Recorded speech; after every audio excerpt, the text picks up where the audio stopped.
planner with Mackin Engineering. We're a multidisciplinary firm based in Findlay Township, and we have the pleasure and the privilege of having been selected by the municipality to assist with the update of the comprehensive plan. So this is an official document adopted by the municipality, mandated by the state. Every community that has a plan needs to revisit it every 10 years. It is an official articulation of intentions for your community. So it's a document and a process that acknowledges and kind of defines where you are now as a community, where you would like to go, where you intend to be, and how you're going to get there from here. So it's a document that's really strongly driven by citizen engagement. For that reason, it's designed to be representative of the community consensus, so that what you end up with is a mandate, kind of a shared vision that represents the beliefs and the priorities of everyone who lives here. So we are doing this plan in what the state calls the implementable model. If you've seen a comprehensive plan document before for this community or any other community, they tend to be encyclopedias of stuff. So they'll be very thick documents organized by topic area. There'll be a chapter on transportation, a chapter on economic development, kind of siloed topics with a great amount of detail. Tend to be a little bit unwieldy, of course, for the average citizen. What we're going to work on now is developing a really accessible playbook of strategies with tactics to meet goals, estimates of probable cost. We're exploring, even as the planning process starts to unfold, potential partnerships and people who can help bring the goals to reality. So ultimately, it's not the consultant's plan. It's not Mackin's plan for Bethel Park. It is your plan and your chance to tell your elected officials what you'd like to happen here in the long term. So I mentioned a couple of the topics these plans typically involved. We're going to work from a multi-dimensional kind of intersection of some of these things. But just to give you a sense of some of the topics that have come up already tonight, we're going to be talking about infrastructure, about traffic, stormwater, all these issues, how they intersect, and what the most important problems the municipality will need to address in the long term. Why do I keep doing that? Okay. So the planning process, we staked out as about a 10-month time frame. We are approaching the halfway point. The first two phases are kind of being undertaken simultaneously. We're collecting the context, the groundwork for the plan, all the data we can get our hands on. The municipality has a great amount of data, some GIS layers that have been helpful, maps of different events and things around the community. We have census data, all the numbers we can get from the county, that kind of gives us the database from which to work. And in my view, the most important part of the process is the public engagement. So this visioning and needs assessment has been underway since day one. We're reaching out in as many ways as we can to different parts of the community, make sure everybody's voice has the opportunity to be heard. Later on in the process, kind of as we move into the third segment here, once we've articulated the priorities, we're going to start putting together an implementation plan for the long term. What problems will the community need to address, and how can we go about making sure solutions come into fruition? So we kicked off this summer, I believe it was June. Since then, council appointed a diverse steering committee. It has 11 members that represent a variety of expertise kind of areas throughout the community. We have members from your planning and zoning boards, as well as developers, real estate agents, some other folks from the community. We kicked off June 4th. We've had more than 3 meetings. I need to update that since we meet monthly. The meetings are open to the public. They're here in this building. The steering committee selected the Blueprint Bethel Park concept for the project, hoping that giving the project a theme and an identity would make it more memorable and more recognizable. As we start appearing at community events, you'll know what events are associated with the project. We have a website, blueprintbethelpark.com, and also social media. We're on Facebook and Instagram with the same name. The website is linked from the municipality's website, and it's updated fairly regularly. When we have new events or documents that we're developing, we put those first on the website. We have also been out and about in the community. You may have seen us at various events. Our first was the July 4th Spectacular. We developed a preliminary survey, which I'll get to in a moment. Talked to folks there about what priorities they have for the community, what they'd like to see happen. And we've done kind of different activities at events since, just getting out in front of the public, letting them know the plan is underway, how they can become involved, and collecting some direction from folks on what they'd like to see the plan address and what issues are important to people. This is what the website looks like. You'll see there we have a discussion forum that's intended to be kind of a free-flowing, wide-ranging conversation among anybody who would like to participate. You may participate anonymously or using kind of a username that will let you have a recurring voice in the conversation. We have surveys. When there's a survey live, that appears on the website, the link's there, and we post the results from the surveys. The preliminary survey results are on the website if you'd like to review those. Also, the results from one of our community events, Community Day, are on the website. Content Clearinghouse, when we start developing a list of priorities, a vision for the plan, that will be there, and that's your chance to read, review those things, and submit any comments that you have. So here are photos, kind of just us being out in the community, kind of letting you know what that looks like. The one on the top right was my favorite activity. That was from Community Day. Folks submitted a vision for Bethel Park in 6 words. Of course, some used fewer, some used more.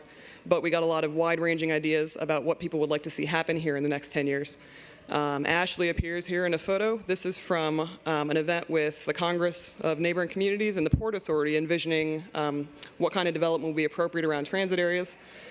And the 4th of July Spectacular was kind of just to get the plan out in the public eye. So as part of public and stakeholder outreach, which is a really important component of the plan, we have been talking to municipal service providers, some of the folks you saw up here today.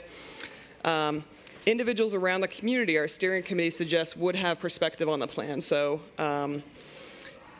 maybe people who have development plans, large developers, people with particular interest in property, certainly community groups. You see here we've already met with a handful that were recommended as important stakeholders in this process. We have not yet reached out to churches and faith organizations, but that was indicated to be an important group for us to reach out to, so that'll be underway.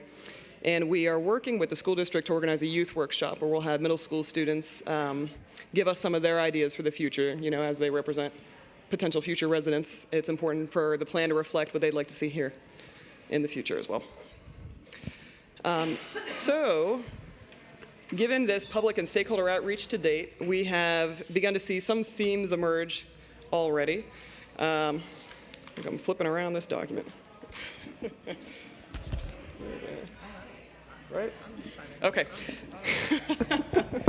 So, the things we keep hearing, these are kind of like the top 5. Of course, these will not be the final priorities for the plan, but the issues that we're seeing form at this point, things we hear over and over again from survey results and people at public events, have to do with traffic flow. So not only improvements to the system that are needed in the long term, the choke points, the safety problems, but also providing people with alternatives to driving. If somebody wants to ride a bike or wants to walk somewhere, do they have safe alternatives, and where should be priorities for the municipality to provide those options? Cultivating a walkable town center at downtown. Some folks seem to want there to be a retrofit of a traditional downtown neighborhood feel, a development pattern in a concentrated area that encourages local stores, restaurants with patios, and a place where it's safe and pleasant to hang out and walk around, a place you'd want to be at night. Long-term capital improvement priorities would be discussion about the big ticket items, so the water sewer system upgrades, any public parking, recreation facilities. The future of service provision and tax base composition has to do with our discussion about millage rates, of course, based on the ways we know that households are changing in the long term and who we expect to be moving here and living here. How will the future of service provision need to change? How will the municipality need to be ahead of technology and kind of an awareness of the services it's going to need to provide in the future? And how will the way it's paid for need to change? Finally, sustainable land use and stormwater control. We'll be thinking about what can be done in the long range to encourage or require responsible development and protect property owners. So I mentioned that we had a preliminary survey underway at the beginning of this process. That was kind of to give our research direction so that people would tell us what priorities they had, what topics were the most important, what should we be researching. Those comments have kind of directed where we are focusing our efforts in follow-up questions or interviews for people with particular areas of expertise. So the preliminary survey was online, and we had paper surveys as well. So the paper surveys are probably an additional 50 that will roll into the results. But the online responses will give you kind of a glimpse into what people are thinking. So we did not supply suggestions for these answers. It was kind of open-ended. So you see here the local economic issue. Most popular among respondents was the type of businesses here. We, of course, heard that there are a lot of auto parts supply stores, mattress stores, et cetera. Maybe too few places of local interest, local retail, local restaurants, kind of landmark places, experiential retail. Community facility issue, new recreational features. There's still strong demand for a municipal swimming pool, considering the cost. The biggest transportation issue was congestion, although sidewalks and walkability came in a close second. With regard to housing, there were fewer responses to this question, so maybe it's not as pressing an issue as some of the others, but property maintenance was commonly cited. We asked what keeps people now from walking or biking within the municipality, and the overwhelming response, 3 out of 4 who answered this question, said the lack of sidewalks or bike lanes. So the survey provided a space for additional comments, and there were many. They were wide-ranging, and I would encourage you to review them. They're on the website. So we have a follow-up survey live on the website now at blueprintbethelpark.com. We're kind of getting into some of the issues it discusses tonight, but we have about 200 responses so far. This gets into more detailed questions about sidewalks, community facilities, et cetera. So I would encourage you, if you haven't visited already, to go participate. So I have an audience participation exercise that will be useful and hopefully fun for everybody. This involves a mobile device. So if you have a mobile device, feel free to take it out now. If you don't, we have paper copies of the same survey. So you can come up and collect one. We have pens.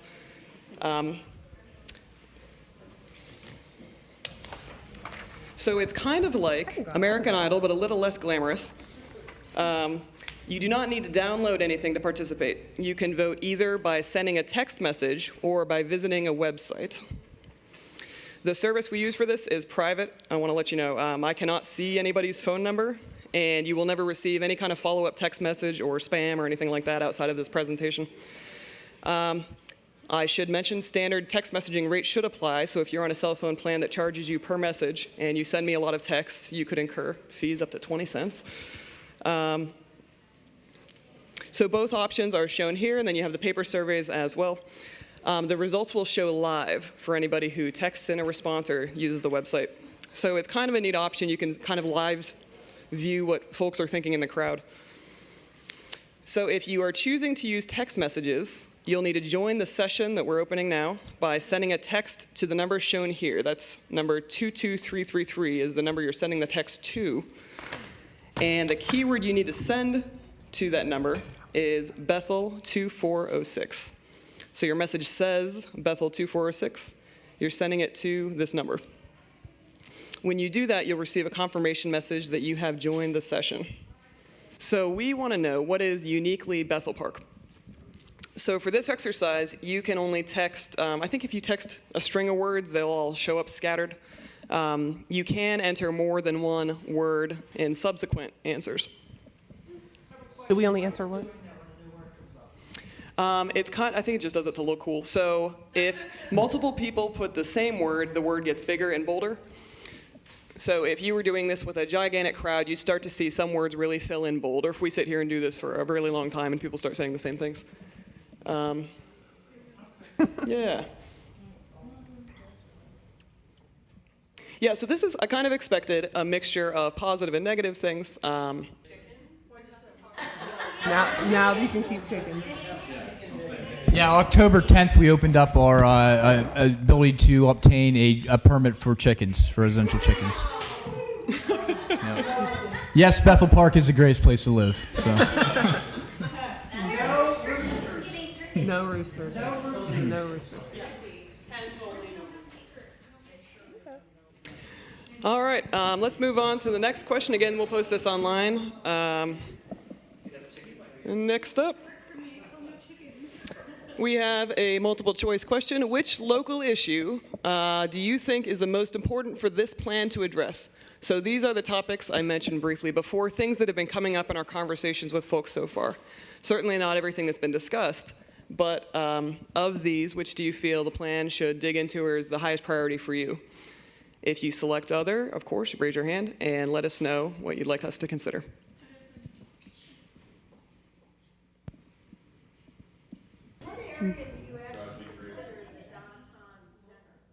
That is yet to be determined. There's been talk about it centering kind of on these T-stop areas, but nobody has drawn like a precise boundary of what that would mean yet.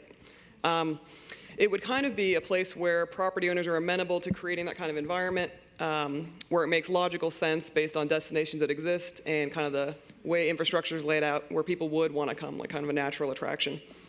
But certainly, that would involve changes to zoning and urban design. There is a 30-foot setback in this area for a front yard, which is not something you see on like Beverly and Mount Lebanon or a place with a walkable business district. So if the community determines that that's important, there are kind of urban design and zoning things that will need to be updated first.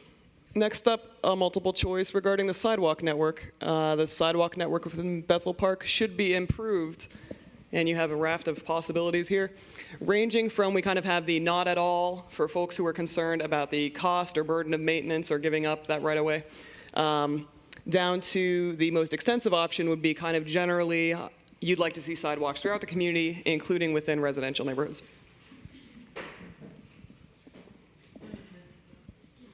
We have heard all of these responses so far, so.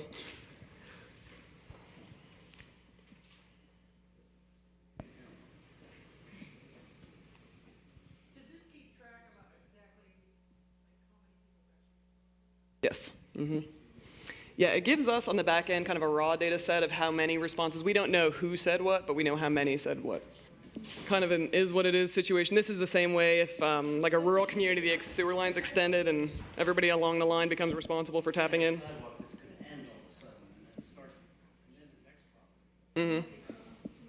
We've heard kind of both sides of the conversation. It seems like a lot of folks are interested in a community level on sidewalks, that they are a good thing to have in general for a community that wants safe places for people to walk without interfering with traffic, to get exercise, to have other options than driving, for public health reasons, for pretty walkable community reasons. But yes, the other side of it would be a reluctance to take on the burden of maintenance.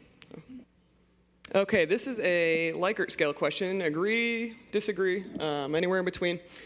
The proposition, Bethel Park needs a wider range of housing types, especially options somewhere between large lot single-family homes and more dense apartment buildings. So that would include things like patio homes or duplexes, just a wider array of options somewhere between those two extremes.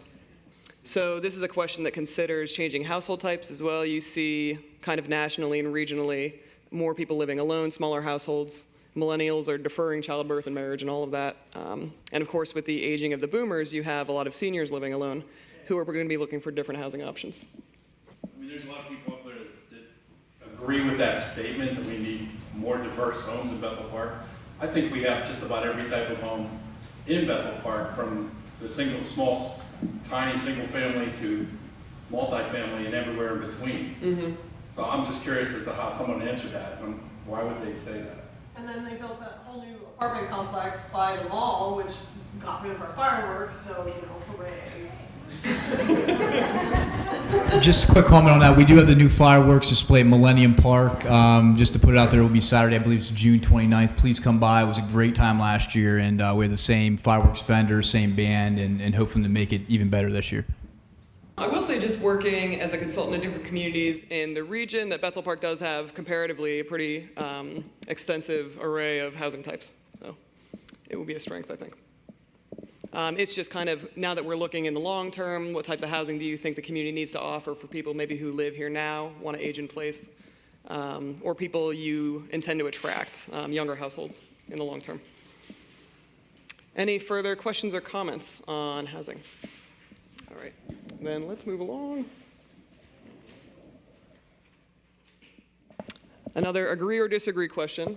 Residential neighborhoods in Bethel Park tend to have a cohesive character with regard to building, design, size, property layout, that type of thing, that should be respected and preserved. This might also be a thing that tends to be kind of true in some places, but on others. So if you have comments about where there is historic value or where there is cohesive character that you think should be protected and preserved, then let us know. Part of the series of reports that are created for the comprehensive plan is kind of a demographic snapshot. We haven't released the full version of it yet. We're still working on it, but that's we'll put that on the website as well. I don't remember offhand what the population over 60 or so is. It is growing.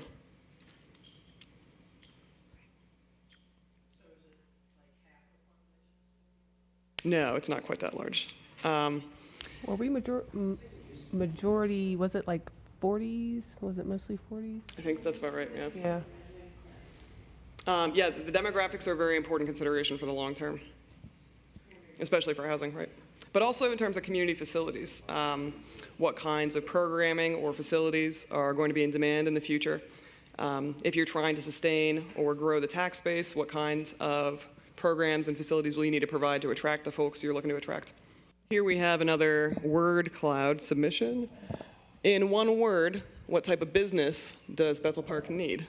So again, you can submit more than one comment if you would like. Again, make sure if you are not entering responses online, jot them down in the paper survey. We'll add those in as well.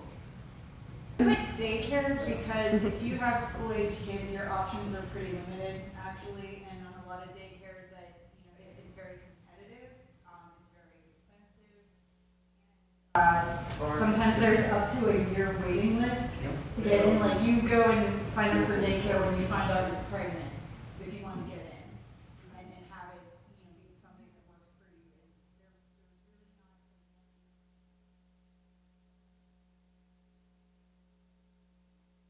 I put daycare also, same situation. I'm on a waiting list and have been for months, and yeah, not sure when I'll get in. All right, get any final comments in here? We'll wrap this one up. I have one more question for you, and then we'll open it up for any general comments you'd like to be reflected in the plan. Last one. If you could change one thing about Bethel Park in one word, or two words separated by a dot, what would it be?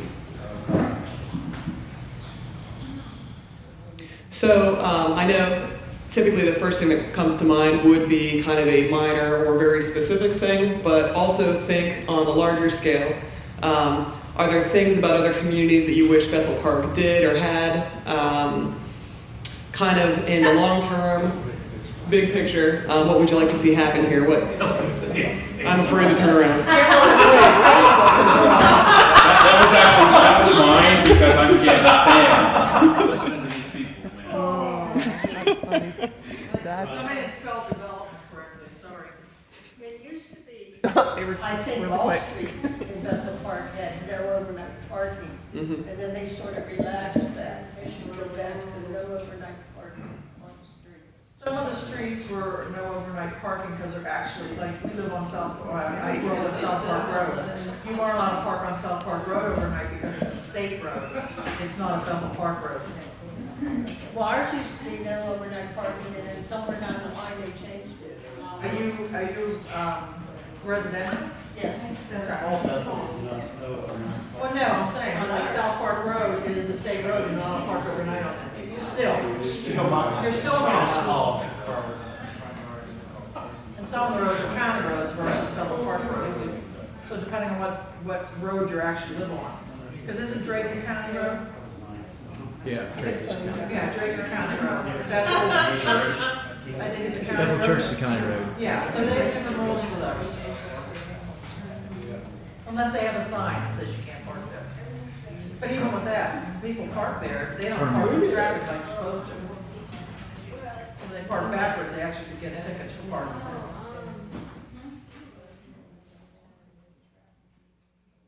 Term limits for what? Council?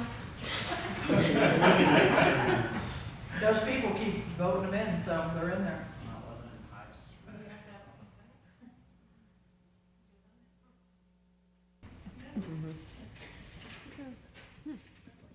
All right, as you continue to add words to this particular word cloud, I'll review kind of next steps for our process. As I mentioned, we're approaching the halfway point of the planning process. Steering committee is maybe 4 or 5 meetings in at this point. Their next task is to articulate a vision based on activities like this, all the community events, surveys that have been submitted, things we're hearing, comments on the website, and the discussion board. I encourage you all to get involved there. It could be fun. The steering committee is responsible for kind of turning that into kind of synthesizing the sentiments and coming up with a statement that reflects a community consensus, kind of what type of place is Bethel Park and what type of place would you like to become in the next 10 years in the long term. So that kind of underpins the plan. At that point, we can kind of identify priorities and frame them in a way that makes sense to everybody. It's a process that will involve continued public engagement and outreach, so it's not like the committee comes up with these ideas in the back room and they become adopted by council. Everything's very public, so we'll continue appearing at public events to introduce these things we're coming up with to you for your response. We will update them on the website, on the Facebook page. We'll try to get as much input as we can. If you think there's a way we could be reaching out to folks and haven't yet, let us know and we'll try to do it. We're going to try to reach out to every group that's suggested to us in some manner or fashion. We'll continue trying to identify public events like this where we can appear and gain feedback from folks. So ultimately, we'll be developing a set of priorities, strategies, and recommendations, very targeted kind of playbook items for the municipality to undertake during the next 10 years.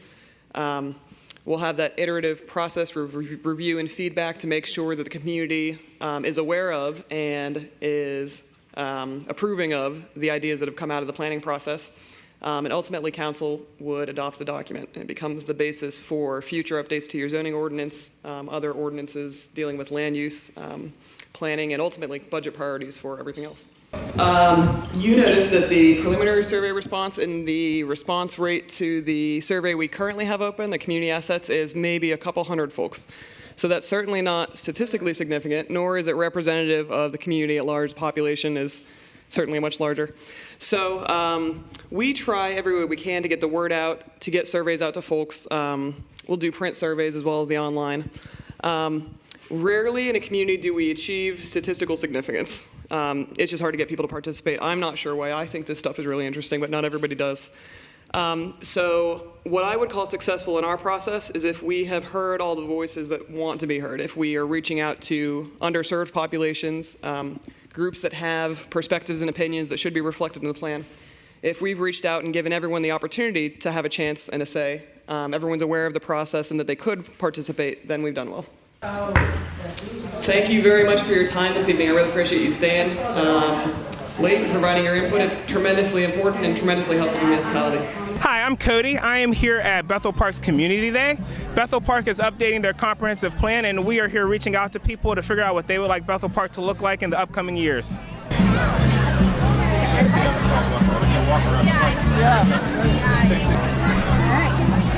Well done, thank you. Do you have any interest in doing short video clips of people talking about why they live in the community or what you'd like to see happening here in the future? Are you interested? Sure. Okay. Nice. I said one day I'm going to drive around here with a map so I can keep myself oriented. All right, so we have Lynn Duda here, and my one question for you is, what would you like Bethel Park to be known for? It's kindness. Kindness. Okay. A lot of kindness, so neighbors get along with neighbors. A lot of people being involved in the community. Which Okay, I think so we participating. have. That's awesome. Participating in the community. And I did write on my little, what I would like in Bethel too, are sidewalks. Sidewalks in Bethel, so that's what you would like. we Okay, can walk awesome. from our house or ride a bike if you're allowed on the sidewalk. Yes, walk on the sidewalk and get down to shopping centers like Ruthford Shopping Center or Okay. even up to Kudelis gas station that you're Yeah. able to get there. That'd be awesome. Awesome. Okay. Thank you. You're welcome. All Thank right. you.